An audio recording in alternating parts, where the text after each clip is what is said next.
Hi everyone, it's Melinda from MTZ Crew Designs. Welcome back to another tutorial from your Paint Couture creative team. So, this table. Yeah, it didn't start out like this. Let me show you what a little Wonderland magic can do. When I found this piece, let's just say she had been through it. Dull, worn down, and definitely not living her best life. But underneath all that, I saw potential. Not just a makeover, but a full-blown transformation. But first things first, we clean. I always start with a good degreaser to remove anything that could mess with adhesion, because beautiful means nothing if it doesn't last. Once that's rinsed and ready, I'm going to go in with Paint Couture's Purely White Acrylic Mineral Paint as my base. I'm not using a primer because this piece had previously been painted a few times, and whoever painted it last definitely sealed it, because if there are any wood tannins that were going to bleed, it would have bled during the cleaning process, and it was totally good to go. So using Purely White here actually gives me a clean slate, and trust me, we're about to get very not subtle. Okay, so now I'm going to prepare this top part of the table for the decoupage paper. And I am using Paint Couture's Decoupage Medium in a shine finish. And I'm just going to spread the decoupage medium all over the top of the table. And now this is where things get a little different. Instead of the traditional decoupage method that I'm used to using, I'm trying something different. I'm using an iron-on technique with parchment paper. And so to do this, I am spreading my decoupage medium all over the top of the table. It doesn't matter if you go left or right, top to bottom, whichever. So I'm spreading this medium all over, and even getting on the corners of the table and the edges of the table, because I want the paper to completely cover the top surface of the table. So I'm going to cover the entire surface with the medium, and then I'm actually going to leave it to dry. Yep, I said dry. I'll be back. Okay, so while that's drying, I'm going to show you a little bit of a blend here on the side of the table using my favorite product from Paint Couture Paint Company. This is their metallic paints. They're called Luxe Metallic Paints. And I'm using slate blue here at the top on this side of the table. And I'm just putting a really good thick coat of slate blue. And then at the bottom, I'm going to use sky blue, which is another really pretty color. And I'm going to show you how I blend these two colors for a flawless finish. I really feel like layering and blending metallic colors creates depth and movement and that rich shimmer that catches the light from every angle. And if we're doing Wonderland, we're doing it extra. I'm using a different brush for the slate blue and a different brush for the sky blue. And then after those two colors are put on, then I'm going to come in with a totally brand new brush that's clean and dry. I do spray a little bit of water, just a very fine mist of water right in that center line. And then I also have a lint-free shop towel with me. So I'm brushing this new brush here in the center line, and then I do dab off the paint onto the shop towel periodically. And then you just do this back and forth until you get the blend that you like. You can keep adding water if you need to, but I do suggest using it very sparingly. And then once this dried, I came back in and I did another coat of the same blend.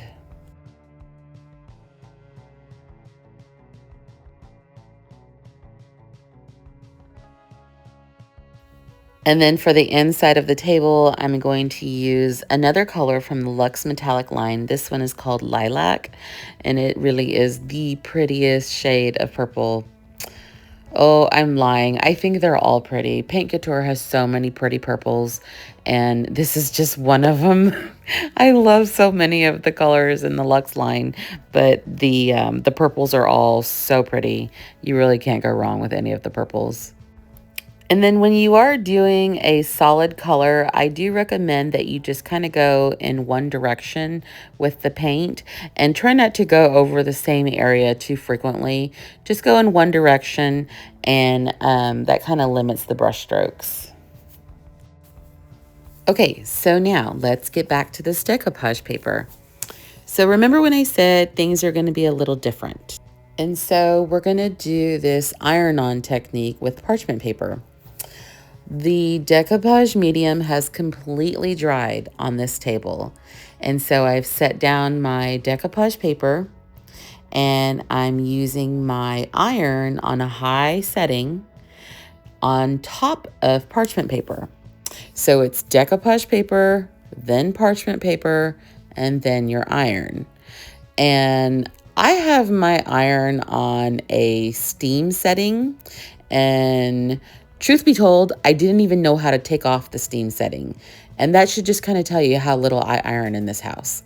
But nevertheless, I digress. So I'm going over the parchment paper with this steam function of my iron, and it's super hot, but it's doing the trick. And to my surprise, what happens here is it reactivates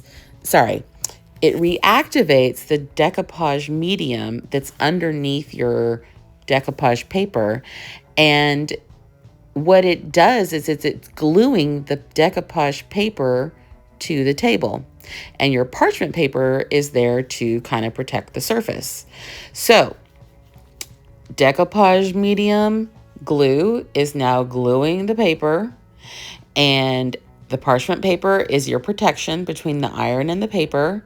And you just kind of go over it, sliding over it until you see no wrinkles and no air bubbles.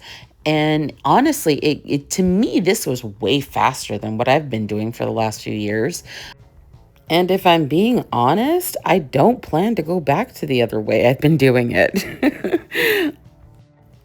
Now, there may be an occasion when I have a slightly more ornate surface, or even when I like to decoupage fabric, where I may have to go back to the other way that I was using a medium to decoupage papers onto another surface.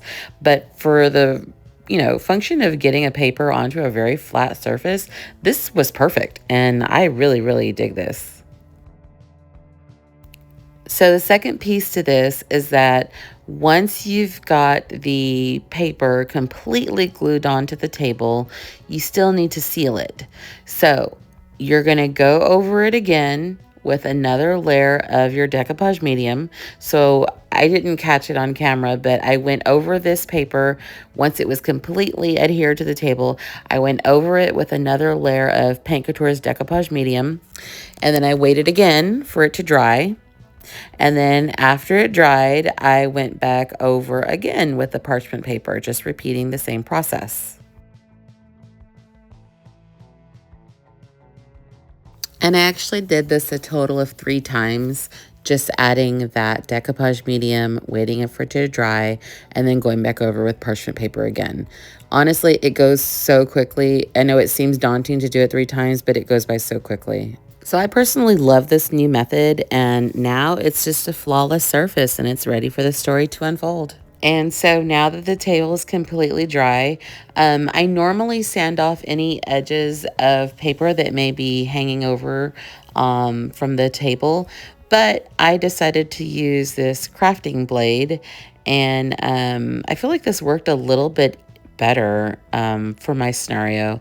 And it's a flat surface, it was smooth cut, and it was perfect.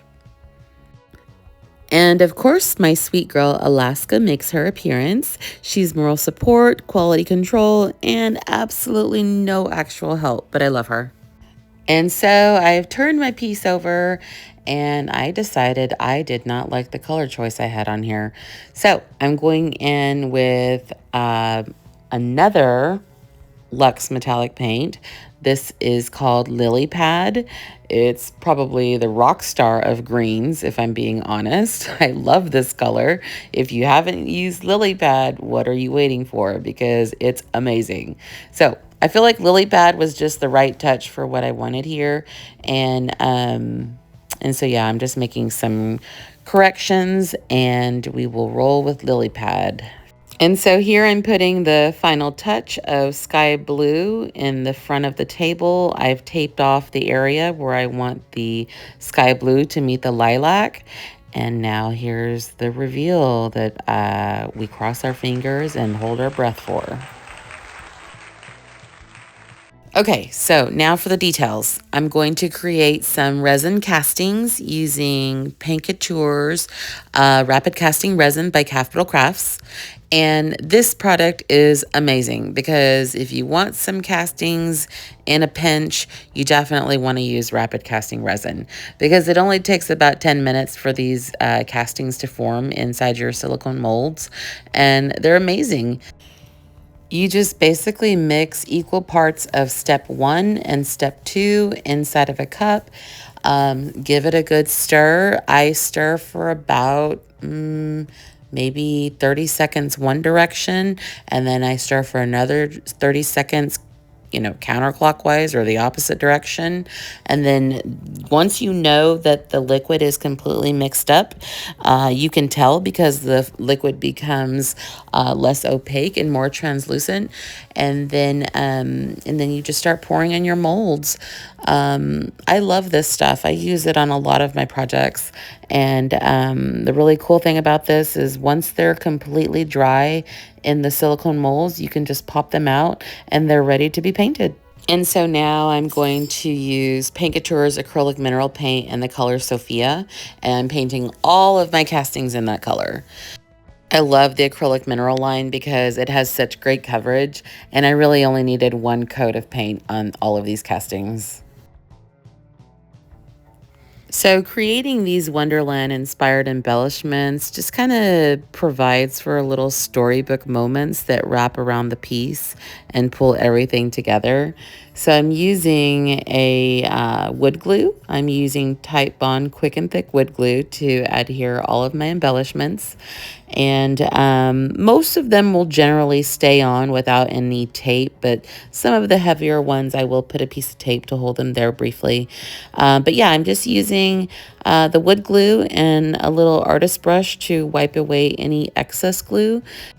The wood glue does dry clear, but I feel like the more you wipe away from what seeps out from behind the casting, just makes it easier on you in the long run.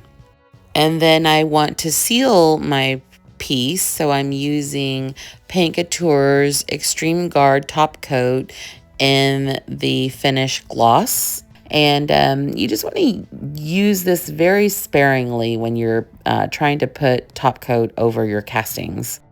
And definitely avoid overworking the top coat. If you need to add a second coat, just wait until the first coat dries before you do so. And the last thing I want to show you is what I use to seal the top of my table. This is one of my most favorite ways to top coat pieces because Paint Couture sheer metallic paint, it goes on clear, but it dries with the most beautiful metallic sparkle.